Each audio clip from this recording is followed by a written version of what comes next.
Hey, good morning. Chuck here with Apple Drains. Let's take a look at why we don't put sump pumps inside of a bucket. I've already been here to fix this, and you can see what's happening right away. They've got a nice Zoller M98 that is working great. You can see the discharge line coming out. They've got it on top of the ground because this line is blocked up. We're going to clean that. But if you look down in here in this bucket, you see the float right here?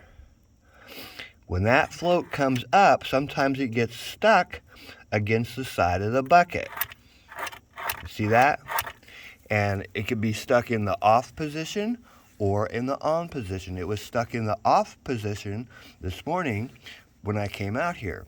And I've already cleaned this line, so I'm just going to go ahead and hook this up.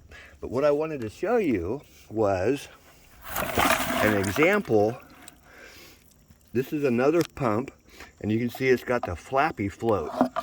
Can you see how that can get easily stuck against the side of the bucket? So if you're going to put a sump pump in, if it's only temporary, great, but do not, I don't know why they put this down in this bucket. You can see it's kind of overgrown. Remember, this is maintenance time for this backyard sump pump. Don't forget to get out there and check your pump if you've got a backyard sump pump. It needs maintenance.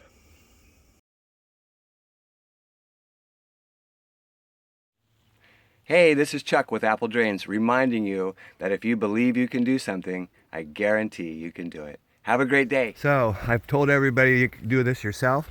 You see, we've got one of our female crew members out here to show you how to do this.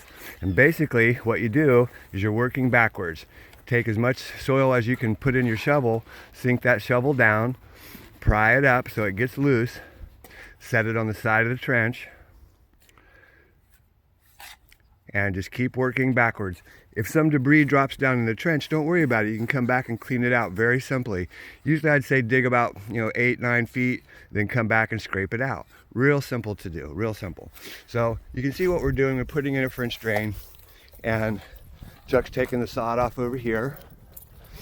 We've got our tarps laid out, a little bit windy, but we'll get some dirt on there. It'll stay down nice and tight.